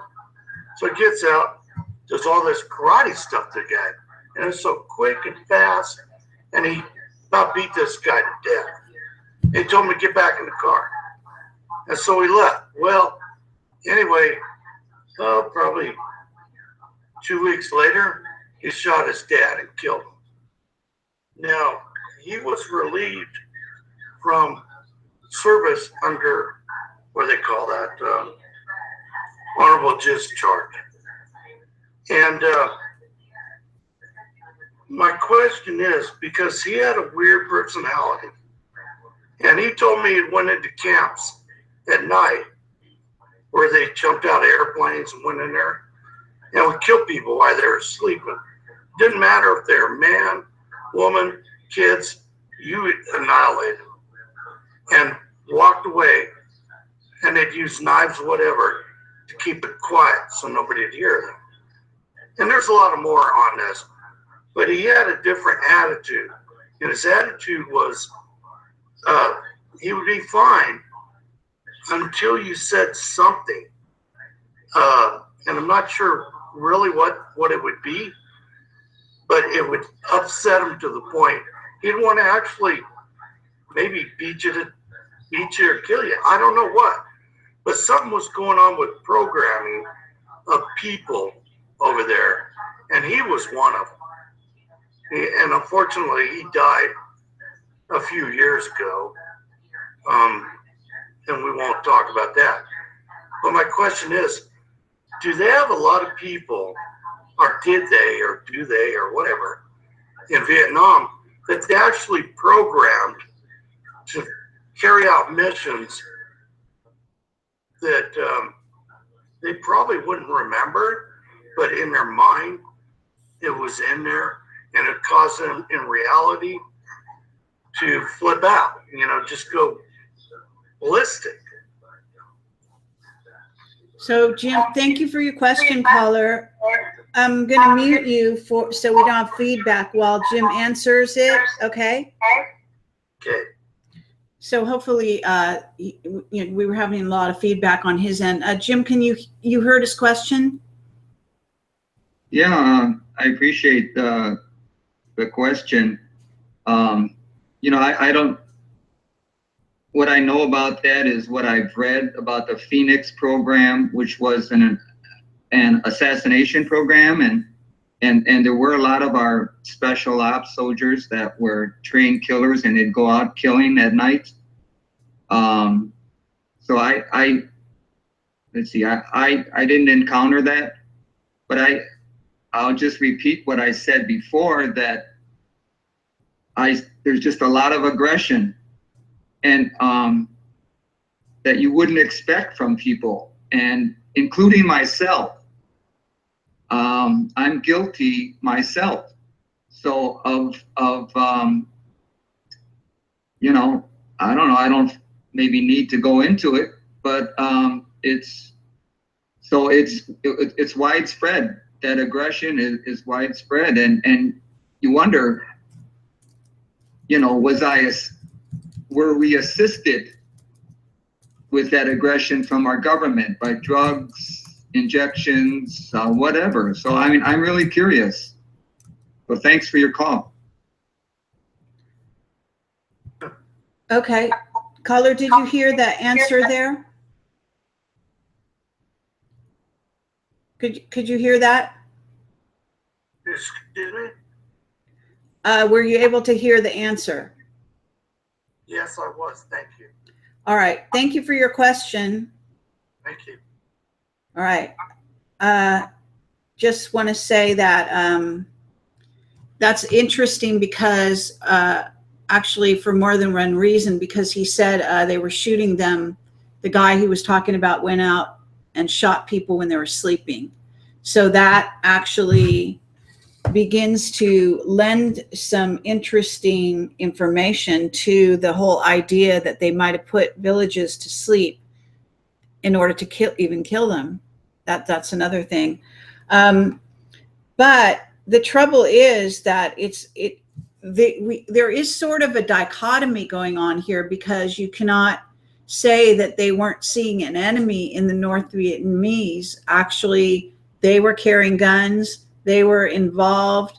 They were supposedly the enemy. Little kids were, you know, seen as the enemy. You know, there's all those pictures of people being injured in Vietnam and so on and killed. So regular people were killed along with this other scenario that seems to be going on, maybe simultaneous to everything that we're beginning to find out about, right? So you've got two things going on. And I do want to say, this is something that a lot of people need to be aware of, that this is still going on, only now it's going on in the Middle East.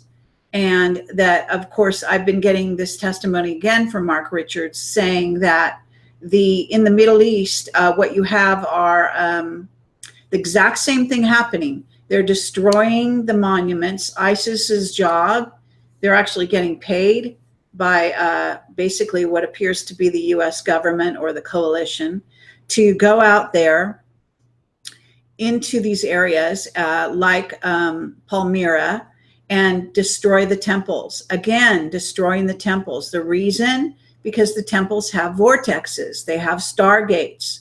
And so they're destroying the sites of the stargate, in theory, possibly as part of the cover to then close the stargate at the same time.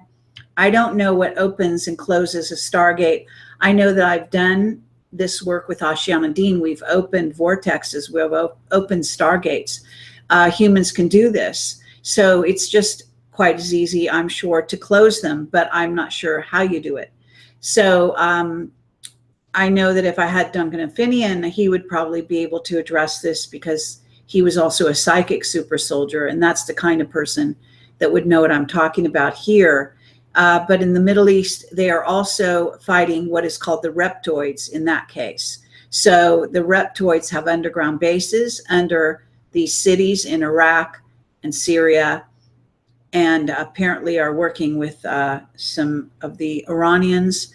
And this is also part of the war. So at the same time that they're fighting the human side, and you're having human refugees, et cetera, you've got this other war going on simultaneously. And the one war seems to be covering for the other war. So it's very interesting. It's not that different from what we're living in here, just on planet Earth in general. In other words, we are living in simultaneous realities. There are plenty of people being abducted every night by various ETs, call them what you will, and having these experiences, waking up in the morning and going to work like nothing happened. So there's all kinds of stuff going on. We're having, I know of a person who was killed, the man who used to have this website called ipod.org. He was an ex-DEA agent. I met with him. He was filming the war above LA, the battles between ships. There's a lot of evidence that the chemtrails have been hiding, creating a cloud cover to hide the battles going on at night above our heads, in our cities even today. So that doesn't mean we're fighting all aliens or ETs or whatever you want to call them, but some of them we're definitely having battles with. Our militaries are fighting them. Some they are working with. And it's, of course, a huge story. So just want to throw that out. Again, Jim and or Laurie, do you want to address any of what I've just said? Either one? I think I would, yes. Okay. As far as the aggression being amplified in Vietnam, we're looking at more than one way of that being done, psychotropic hallucinogen drugs, but also archon energy, the extraterrestrial parasitic entity that can amp up that negativity. So that is quite the possibility. The archons are said to be kind of spider-like in a way. They can't cause somebody to be negative, but they can take that situation and turn it up to 1,000 if it only registers a 1 or a 2. So that could create increased aggression. I don't think our men battled each other. I don't think they were out of control, but a lot of that falling asleep stuff just at the wrong time, you know, does seem that there might have been something else going on other than just things like Agent Orange. Yeah, everybody was the enemy. Pregnant woman was the enemy, but they had reasons for this. But again, 2 wars were happening. One, not engage the enemy, go and take out these temples where we believe are vortices.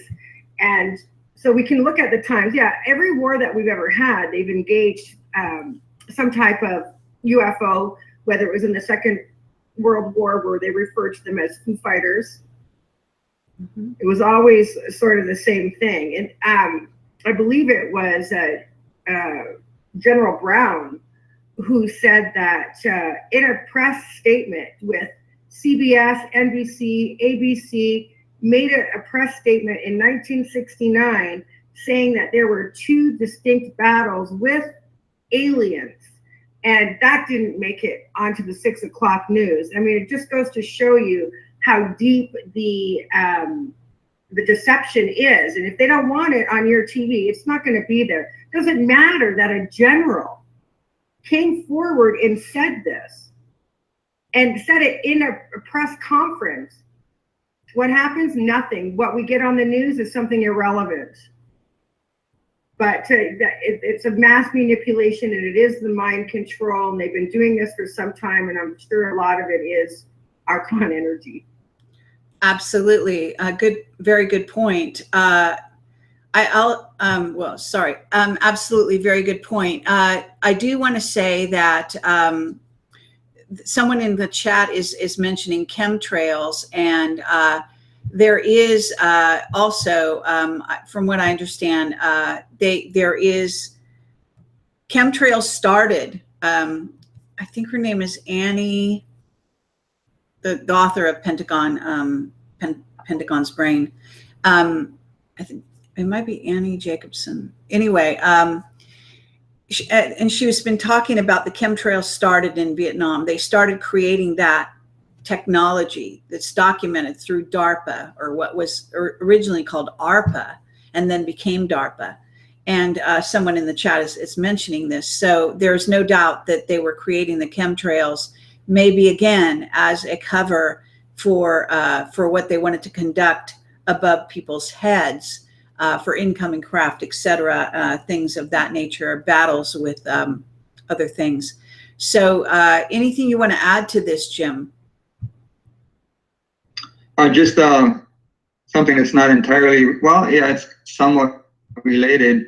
I just heard a story from somebody I know, a Vietnam veteran. He was a helicopter and periodically they would take these special ops teams that had red knapsacks on them, and they would drop them off in the mountains, and then they'd come back in a few days and pick them up, pick up the ops team. But when they came back, the top of the mountain would be gone. So he called it nuclear weapons. Wow. That's the story. But so the connection might be that radiation possibly, affects the local life. I don't know. We were recently in Dulce, and they talk about huge rabbits and animals that are very large, and they've been, they link that to the atomic testing in New Mexico, to the radiation they've been receiving over the years, and they have a lot of large animals up there that are unusually large. So that's just a small point, but. Okay, interesting. There are lots of questions in the chat coming up here. I'm going to see if I can read them. Some of the people just wanted to text their questions in via our chat room, which is the normal way we do it. So it looks like that somebody says they think there are telepathic messages being sent to Laurie and Jim. That's just what they're saying, for what it's worth. I don't know if either one of you wants to respond to that. From who? I'm not sure who. They don't specify who. I'm not sure why they are saying that. Oh, I guess they're asking, are there major telepathic messages being sent to the two of you? I mean, that's kind of like general question, and I will say that everyone gets telepathic messages all the time. We're senders and receivers. So, but aside from that being the point, do you guys feel that you're getting, I guess might be the underlying question, do you feel that you're getting telepathic information sent to you about this particular subject? Go ahead, Laurie.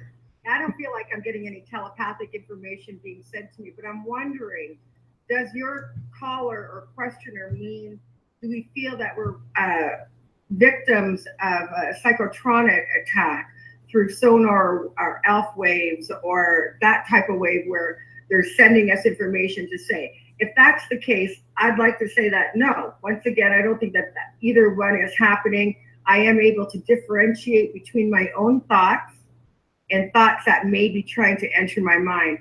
37 years as a meditator has taught me how to recognize my own voice. And in this age of technology where we have voice-to-skull transmissions and all types of other sonar, microwaves, radio waves, psychotronics to make people change their brain waves and manipulate their behavior, I think it's very important that people understand their own thoughts, their own mind, and begin to learn how to control it. Because if you're not controlling your own mind on a regular basis, there's a very good chance something or somebody else is doing that. So I'm wondering if that person feels that maybe they're receiving telepathic messages. Okay. So we'll put that out there. Jim, do you want to say anything about in relation to what was just said, or with the question? Yeah, I wish I was getting whatever messages. I would like to get more information on this subject. I don't really feel I have much to give here, and I'm really hungry for more of a clearer picture. Okay, another question in the chat is directed at you. Do you feel that you've been threatened for speaking out about this topic, Jim, at all? No. This is your first time, isn't it? Yes. So I'm sorry to say, but stay tuned. Okay, so hold on one second here.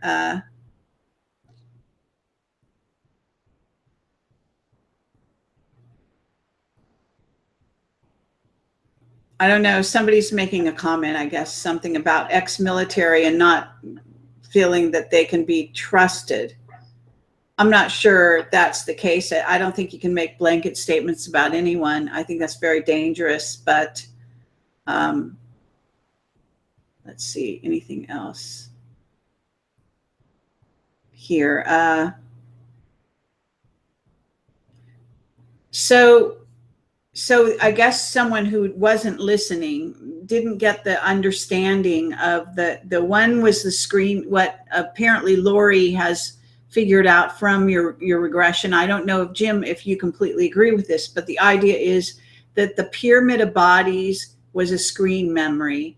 When it dissolved and revealed these, what are called exoskeletons of bugs. You know, these bug bodies, sort of beetles, you called them, with, I guess, some legs, you know. So is that exactly, you know, for the person who didn't quite understand that, I guess?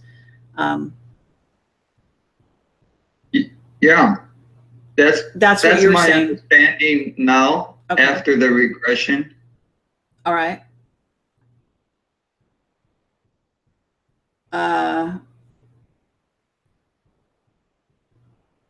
I don't know. Someone's saying, does REM sleep have anything to do with this? I don't know if there's anything there. Do you have anything to say about REM sleep, Jim? I don't know what it is. Okay, that's a certain period of sleep. Laurie, do you want to address that? It's a period of sleep where we have the opportunity to have lucid experiences, or some people even leave the body at that point. Any REM is a deep delta theta brainwave, and it is an altered consciousness because you're unconscious, more in a sleep state than in awake.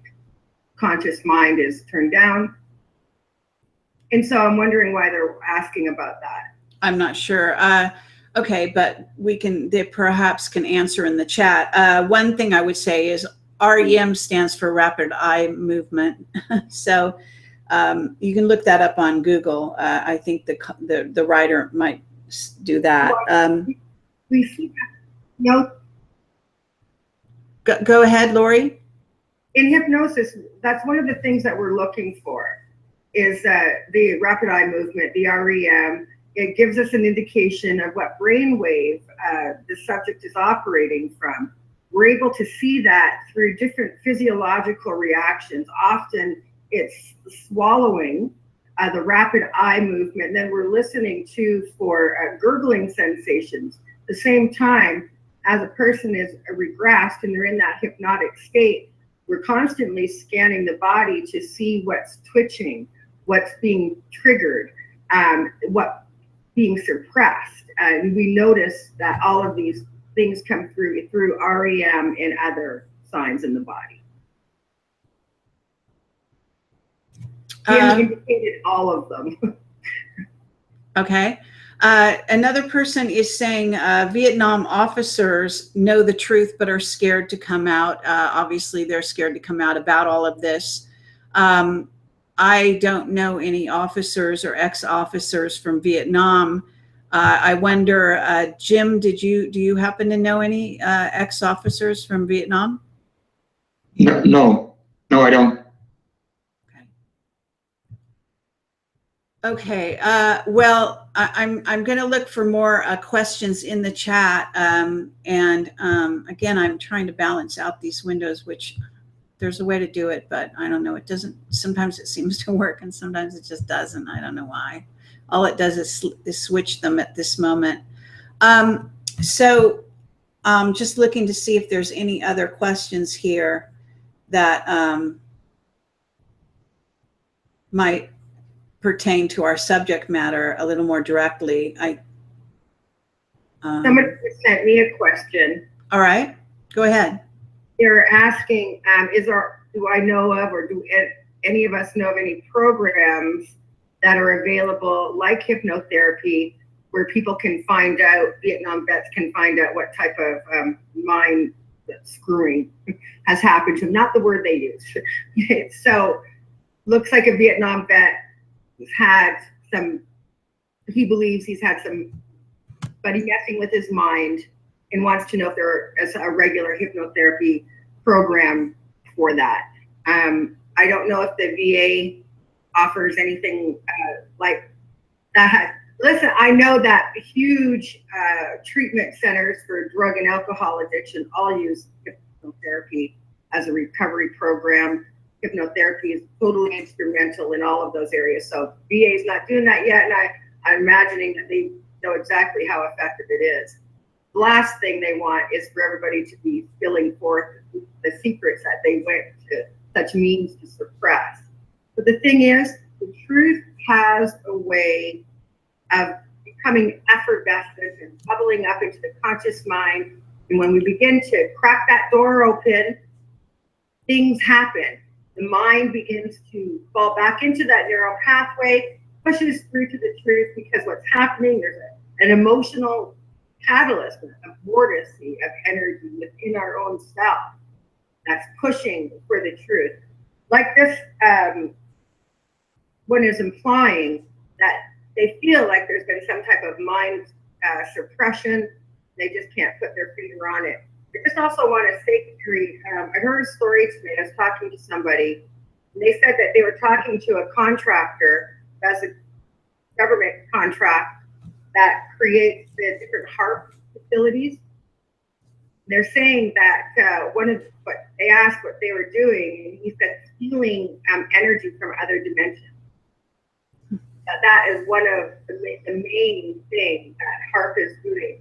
They're totally working along the same path as the chemtrails. And I did spend a couple of years researching chemtrails and finding out that, yeah, a lot, although they do consist of the chemicals that we're aware of, aluminum, beryllium, and so forth, that they do have an effect on us and our memory and on our brain directly.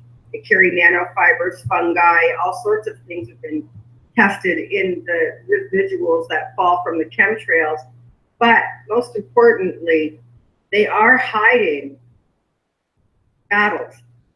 I'm going to tell you, I witnessed what I thought was a fight between two high altitude craft, creating zigzag maneuvers like I had never seen before. And I instantly picked up the telephone, called NORAD, called the military bases here, asked them if they got anything on radar. Something is definitely happening. I filmed it. I went out and filmed it. And next thing you know, we had an issue at the house. And all of our equipment, this is back in the 90s, all of our equipment was ruined. All of the pictures were removed, and all that were left were sound. They were tampered with somehow. Very strange, but some of the investigations, we would go out and men would show up in plain clothes out of nowhere, out of literally nowhere. Now, believe me, I was in the middle of nowhere. They would show up and say that they were security.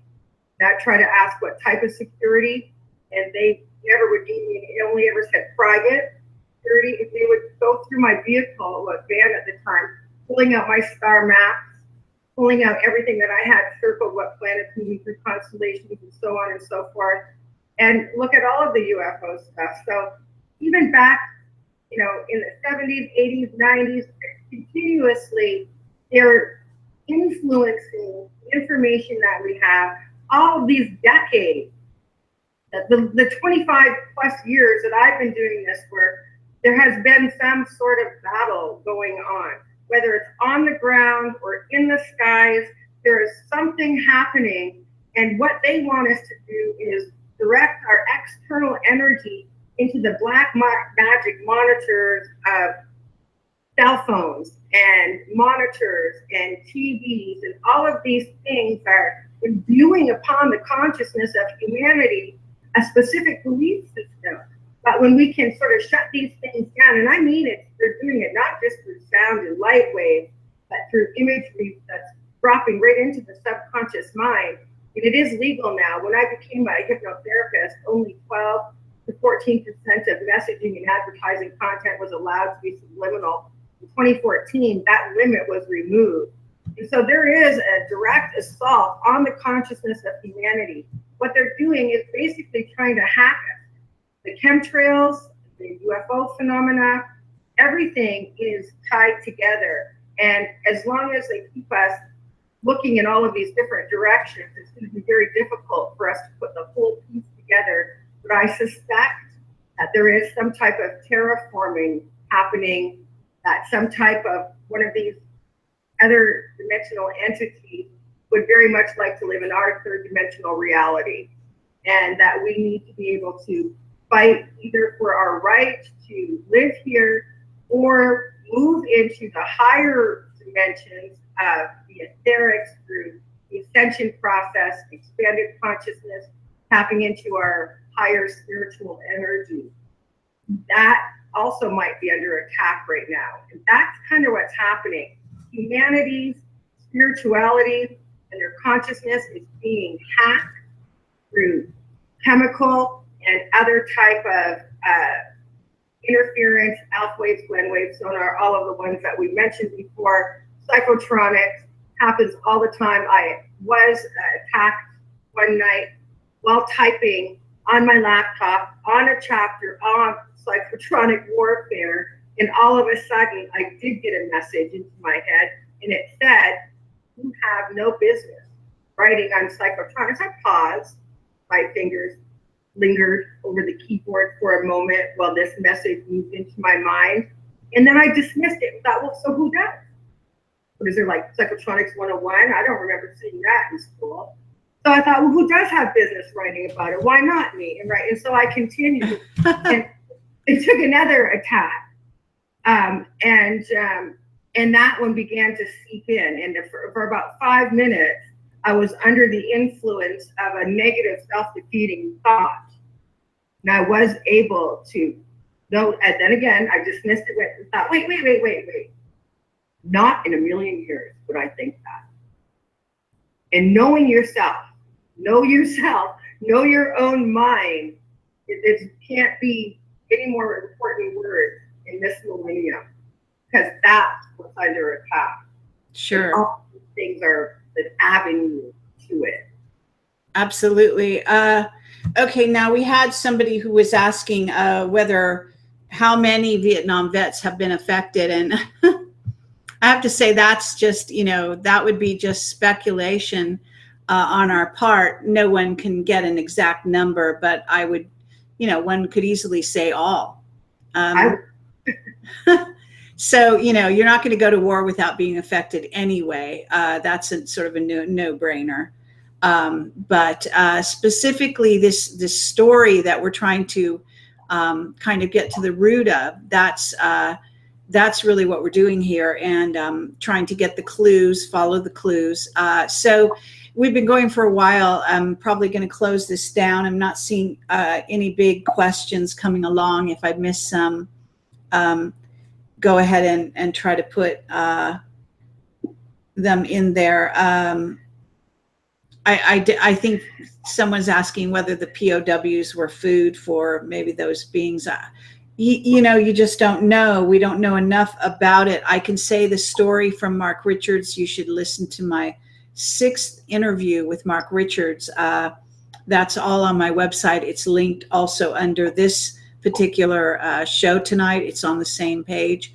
So my website is projectcamelotportal.com, and you can go there and basically Angkor Wat, they mind controlled the humans into believing they had no water to weaken them. Apparently they had water, a river going through Angkor Wat.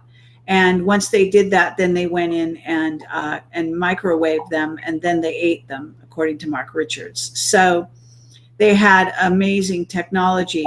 I had several whistleblowers who had been telling me that before Mark ever brought this subject up, that there were sort of these beings coming here, insectoid beings, spider beings. John Lear, my latest interview with John Lear, his grandson came forward with a story. He knows nothing about any of this. John has never shared it with him. And he had a meeting with a what is in essence sounded like maybe a cross between a spider being and a praying mantis being, in which he was, treated like a patient on a slab and all this kind of stuff. A little tiny child, of like, I don't know, 4 or 5. You can listen to my John Lear interview to hear more about that.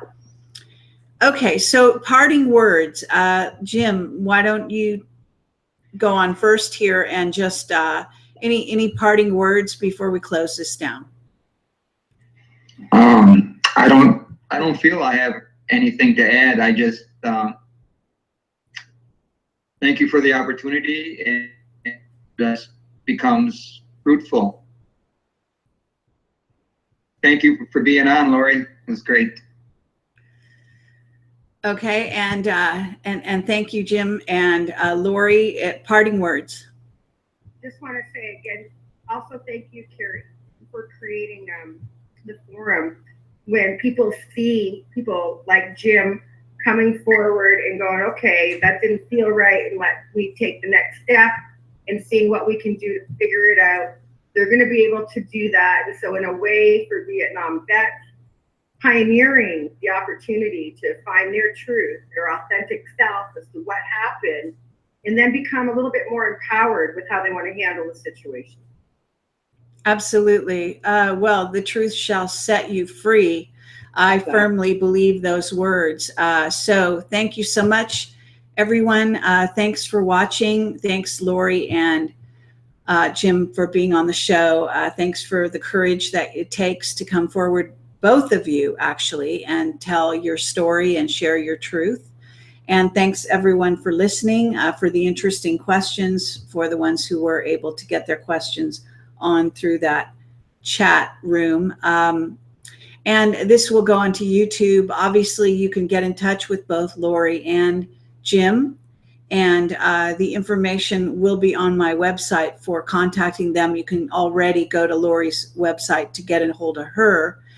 Jim, do you have, let's see, an email address that you can give out to people to reach you at all? Yeah. Okay. Jim.Sheahan,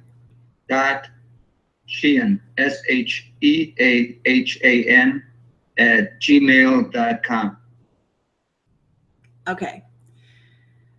Thank you very much. And so good night, everyone. And I'll be back tomorrow during the day, I think it is, with another show. It's going to be quite an interesting show. So stay tuned to ProjectCamelotPortal.com for the details. It has to do with the rave scene and the rave music scene, and the chemicals that were being tested on audiences at that time during that scene, the music scene, and someone who went behind the scenes and was dealing with the intelligence agencies and working for them, coming forward and disclosing. That's tomorrow, so stay tuned.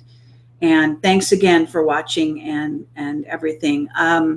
So logistically now I'm going to be stopping this stream here and then putting on the credits. Thanks.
were fine prior to when we started, but I don't know what happened.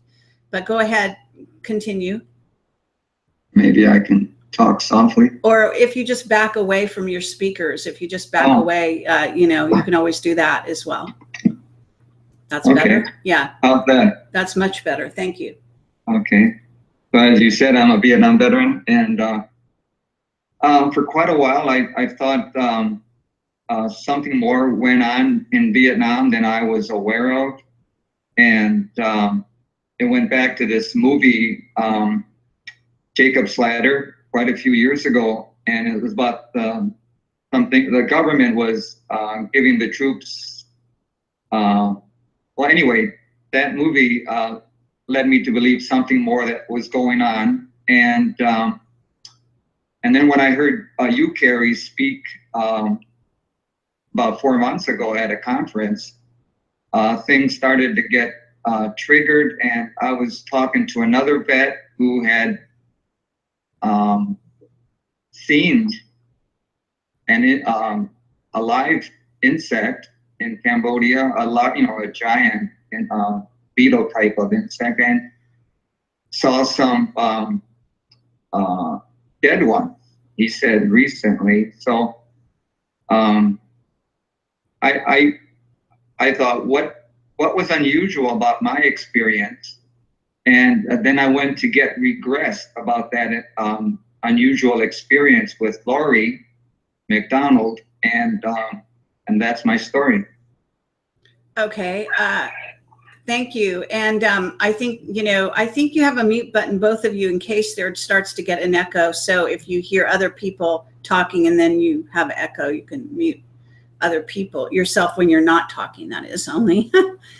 Okay. So it's really great to have you here, Jim, and Laurie. And, you know, it's kind of a serendipity, almost like a miracle, that the two of you connected. I didn't connect you guys. You somehow found each other, which is excellent. And what I would like to do at this point is, before we get into your story, Jim, why don't we talk a little bit to Laurie? Laurie, can you tell me, had you had anybody else approach you with this sort of story? Obviously, you're not. With Jim in particular, we did do a regression, and we were able to move right into the appropriate brainwave, drifted right in between the delta and the theta brainwave. And we know this because we can see the physiological reactions in the body. And then his green memory, or the memory that was superimposed, that made it acceptable for his consciousness, dissolved. And truth then was revealed. And, you know, we see that in the phenomena as a whole, that there are all types of extraterrestrials or interdimensional beings and cryptoids as well. And so when you hear other people's work, like Brad Olson, who speaks on the giants, and we're looking at giants that were bones, say, anywhere from 25 feet tall. Now, we have to assume that whatever their natural environment is going to be in balance to that.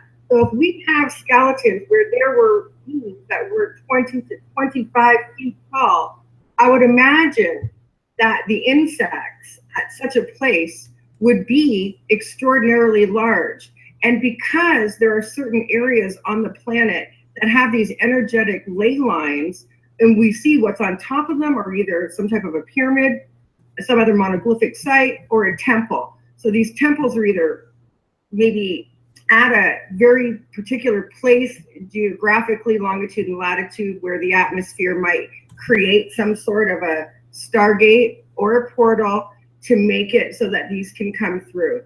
Now, we know that there was a lot coming out of Vietnam. We see generals speaking of battles with aliens. We know that the code word in Vietnam was enemy helicopters for UFOs, because at that time, Vietnam didn't have helicopters that were war-worthy.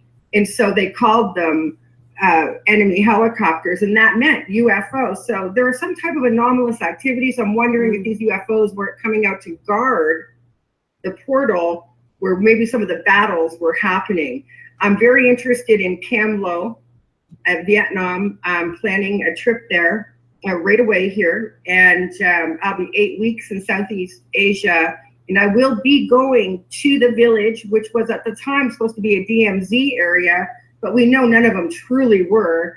But I'll hire a guide to take me into some ruins, actually, of a temple. So there's other Marines who have come forward, and they have a whole other story regarding just the temples. Now, I don't think that these were targeted to take them out to create some type of social disturbance in their belief system as far as religion goes, because the idea wasn't to retrain the population into a new belief system. So they wouldn't be taking out the temples for that. I can easily rule that out. I think that there is some other insidious interest in these temples. So they'll be my focus while I'm in Southeast Asia. Okay, very fascinating. Sorry, I've got a link. I'm gonna be muting you guys alternately, and we need to do that while we've got one person talking, so there's no echo.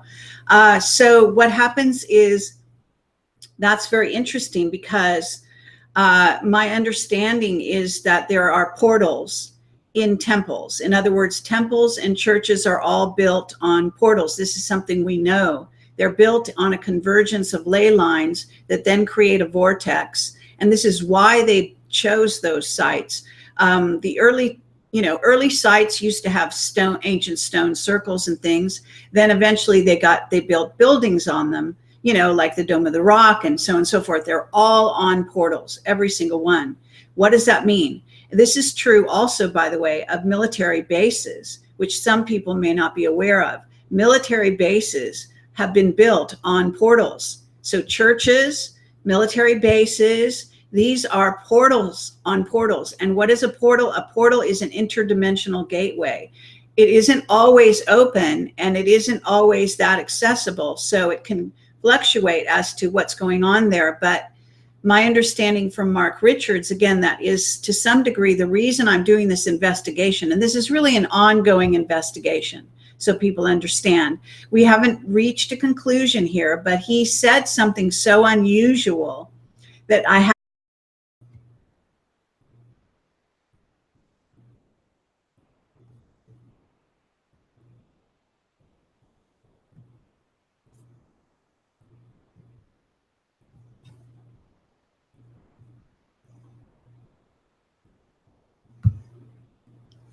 Hi, everyone. I'm Carrie Cassidy from Project Camelot, and sorry for the delay.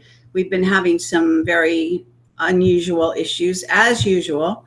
And what I'm doing is bringing us all on the screen here. We've got everybody here, and hope this is going to work out okay. I can see that maybe the video is a bit jerky. I'm hoping the sound is going to be okay.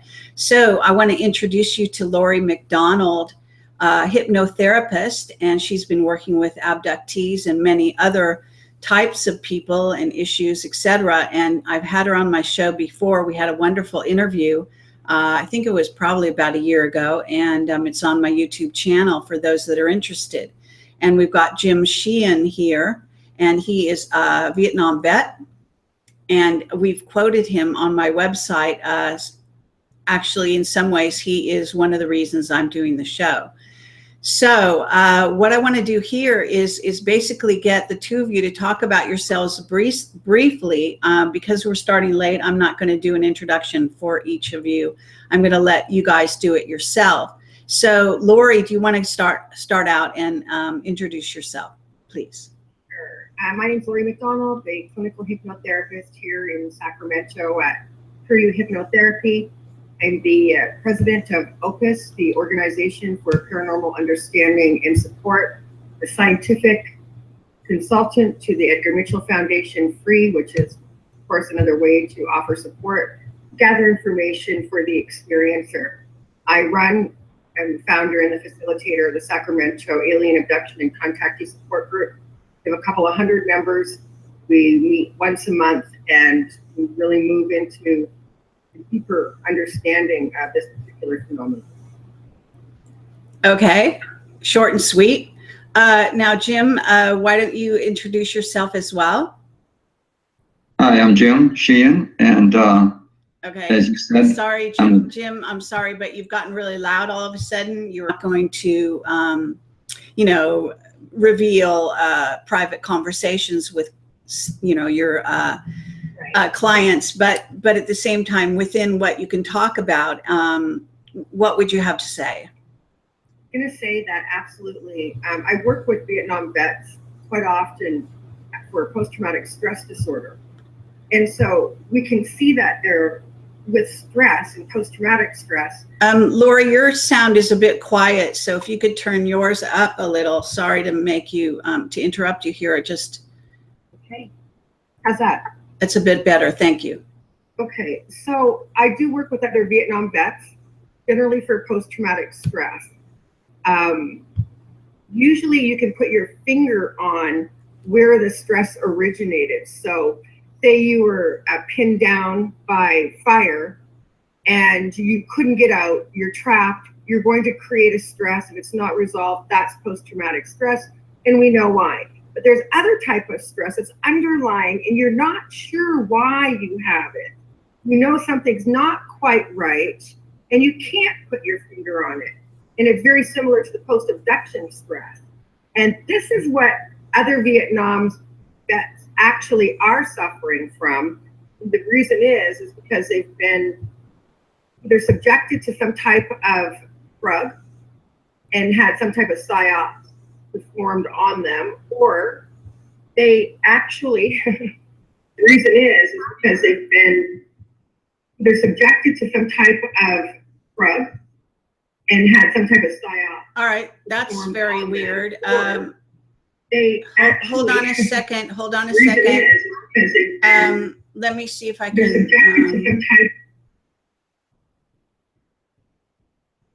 Sorry, I have more than one window going on here. I think that was my fault. Go continue, Laurie. I'm very sorry. No problem. I think I was saying that when we see that there's a stress from an anomalous behavior, or there's some type of a screen memory, that screen memory has a lifetime. It will not hold in place if there's a catalyst, like an emotion pushing through to find out some unresolved answers. And so